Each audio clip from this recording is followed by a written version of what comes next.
Y'all killing my family, and it's not right. What y'all did is wrong. Y'all need to come forward. Somebody seen something.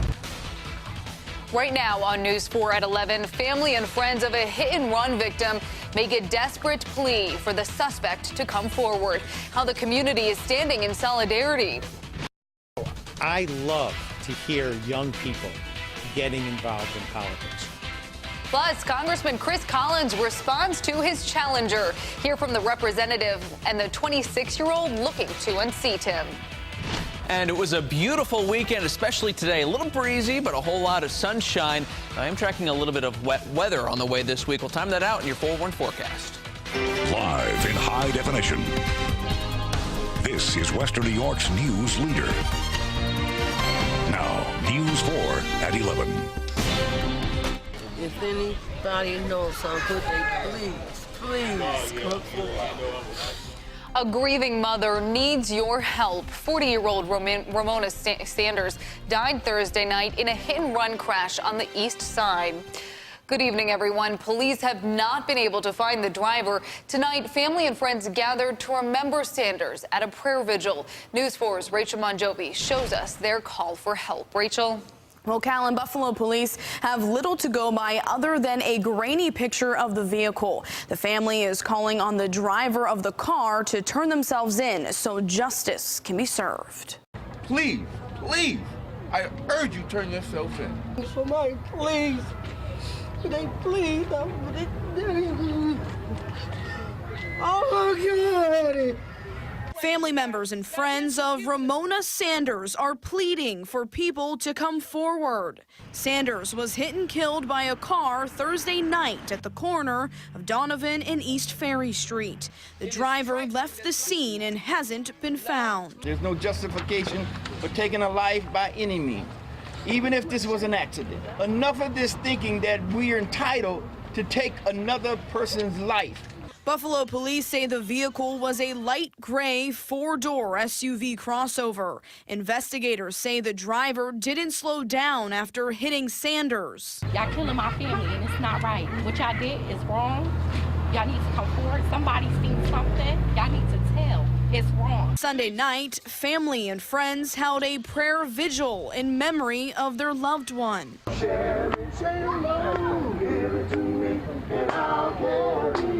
Sanders' mother, Juanita Jackson, already lost her son about 9 years ago. This is the third victim that this mother has lost, tragically, and she has no justice in her heart.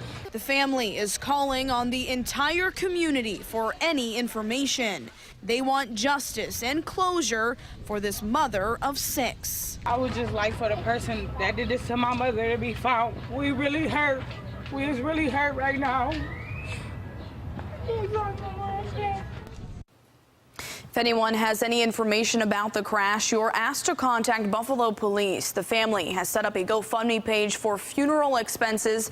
There's a link on our website, wivb.com. Reporting live, Rachel Monjovi, News 4 at 11. Thank you, Rachel. A deadly crash involving a car and 2 motorcycles is under investigation tonight. It happened this afternoon on Route 20A in Varysburg. State police say the 2 motorcycles, each traveling with a rider and passenger, were hit by an oncoming car that crossed the center line. All 4 people on the motorcycles were taken to area hospitals by ambulance and Mercy Flight. One of those motorcyclists died at the hospital.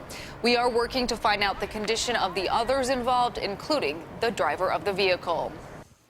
Video shows flames shooting out of the roof of a vacant home on Lakeview Avenue in Buffalo.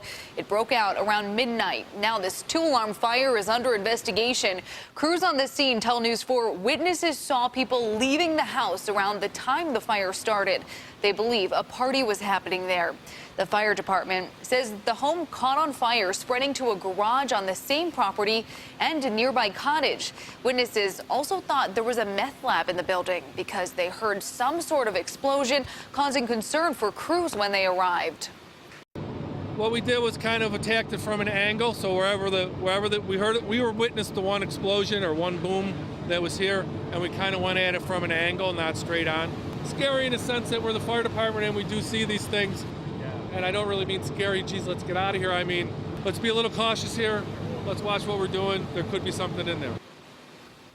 The chief tells News 4 they did not find any signs of a meth lab, but the explosion could have been caused by a propane tank. The cause of the fire is still under investigation. Total damage estimates are up to $125,000. Turning now to your forewarned forecast. It's a quiet night as we take a live look over downtown Buffalo. We had a sunny, beautiful weekend, but there is rain headed our way.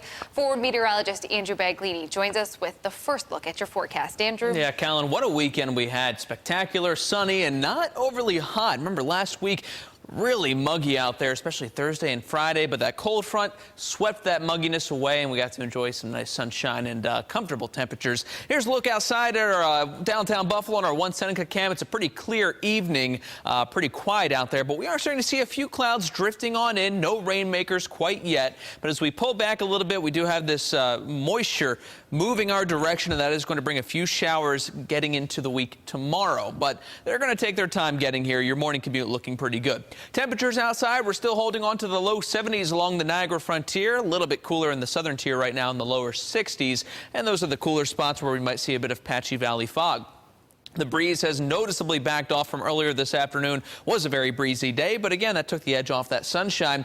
Here's how it looks in our hour-by-hour forecast. Overnight, clouds increasing, maybe a few spotty showers tomorrow for the morning commute, but generally dry until we get into the afternoon. That's when we'll see a few more showers and even a couple of spotty thunderstorms moving through, but it's not going to be an all-day washout by any means. So clouds increasing overnight, a bit of patchy valley fog where temperatures dive into the lower 50s, lower 60s here around Buffalo. Coming up in your full forewarned forecast, we'll talk about the rest of the week, when you'll need the umbrellas, and what the temperatures will look like. Let's not think that town halls were ever a constructive dialogue. His campaign's response was that town halls are manufactured political spectacles. That's upsetting to me. A 26-year-old is calling out Congressman Chris Collins and says he will run against him in the 2018 election. It will be a tough fight for Frank Smearzak. He has never held public office. Collins, on the other hand, has served in the House since 2012 and was Erie County executive prior to that. Smearzak says he's been planning this for the past 5 years and, if elected, plans to hold monthly town hall meetings. He criticized Congressman Collins for refusing to do so. As you just heard, Collins says they are not a constructive way to get feedback. Smearzak says he also wants Social Security reformed, supports the Second Amendment, and agrees with repealing the Affordable Care Act. All in all, he thinks he can better serve the district than Collins. I think we need more people, I guess like me, but just normal people, everyday citizens, to jump into the fight and throw their hat in the ring. I'm here to earn their support. I don't want it given to me. I want them to know that I've earned every vote, every dollar, every volunteer that I get. I currently serve on the #1 most influential committee on the Health Subcommittee, Telecommunications and Oversight. I have the ear of the president. This gentleman also supports President Trump. So who better than me to have the ear of the president and his entire administration? Collins says his record will speak for itself, but welcomes the challenge from Smearzak, who he says has a lot to learn. This week, the Trump administration will review the president's meeting with Russian President Vladimir Putin.